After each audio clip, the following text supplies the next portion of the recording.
सरकारले हात उठाइरहेको अवस्थामा बागमती प्रदेश लाइसेन्स छाप्न तयार छ। उहाँले दिएको स्वीकृति दिएको चाहिँ 1 महिनाभित्र बागमती प्रदेशले लाइसेन्स छापेर बाँड्न तयार छ। हाम्रो मन्त्रालय पूर्ण रूपमा ध्वस्त भयो। त्यस पछाडि हाम्रो मातहतका रहेका 12वटा कार्यालयहरूमध्ये 2टा कार्यालय पूर्ण रूपमा ध्वस्त भयो। चाबेल र तपाईँको चितवनको 2टा कार्यालय तपाईँको ध्वस्त भयो। राधे र तपाईँको चाहिँ हेटौडाको कार्यालय। हाम्रो मन्त्रालय अन्तर्गतको 195 चाहिँ सवारी साधनहरू जलेको अवस्थामा छ। त्यसमा 53वटा 4 टाङ्गे र 142वटा चाहिँ मोटरसाइकल भन्ने खालको कुराकानी आएको छ। यो बीचको पिरियडमा धेरै नागरिकहरूको सवारी साधनहरू जलेको अवस्था छ। यसमा हामी के गर्न सक्छौँ भन्दा हामीले पनि त्यसलाई चाहिँ के राहत दिनुपर्छ भन्ने हिसाबले चाहिँ हाम्रो मन्त्रालयले यो जलेका पूर्ण रूपमा नष्ट भएका सवारी साधनहरू पछि काम लाग्दैन।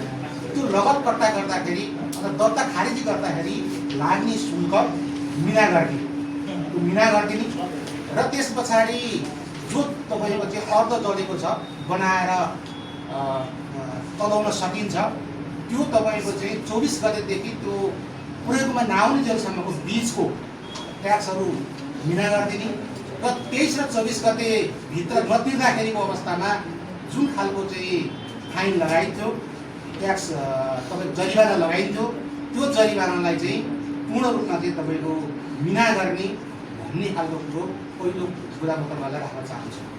लाइसेन्सको सिम्बल अधिकार सङ्घीय सरकारको चाहिँ एकल अधिकारभित्र पर्छ। तर सुरक्षा ऐनले चाहिँ तपाईँको के व्यवस्था गरेको छ भने यदि केन्द्रले छाप्न नसकेको अवस्थामा प्रदेशलाई उसले अधिकार दिन सक्छ। बागमती प्रदेश एउटा यस्तो पहिलो प्रदेश हो जसले हामी आफै लाइसेन्स छाप्छौँ। लाइसेन्स छाप्नको लागि हाम्रो दुलीबु छाप्नको लागि लाइसेन्स छाप्नको लागि हामीले अघिल्लो आर्थिक वर्षमा नै मिसिन 5वटा मिसिन किनेर ल्याइसकेका छौँ। घन्टामा 750 एउटाको दरले हाम्रो लाइसेन्स छाप्न सकिन्छ। केन्द्रीय सरकारलाई हामीले अनुरोध गरेर अनुमतिको लागि मुद्रण विभागमा निवेदन पनि दिएका छौँ। केन्द्रीय सरकारले हात उठाइरहेको अवस्थामा बागमती प्रदेश लाइसेन्स छाप्न तयार छ। उहाँले दिएको स्वीकृति दिएको चाहिँ 1 महिनाभित्र बागमती प्रदेशले लाइसेन्स छापेर बाँड्न तयार छ।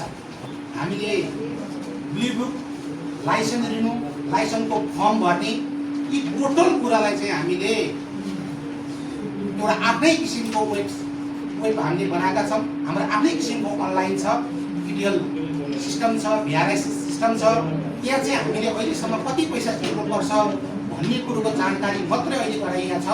अब हामीले के गर्छौँ भने त्यो पेमेन्ट बटनमा राखेर घरमा बसी सबै मान्छेहरूले मेरो सवारी गरेर कति तिर्नुपर्छ, मेरो रिन्यू गर्नलाई कति तिर्नुपर्छ, मसँग भएको लाइसेन्समा चाहिँ स्तर उन्नति गर्नको लागि के गर्नुपर्छ भन्ने कुरो चाहिँ घरै बसी फर्म भर्न पाउने, घरै बसी पेमेन्ट गर्न पाउने यो हामी तुरुन्तै त्यो लागू गर्ने अवस्थामा छौँ।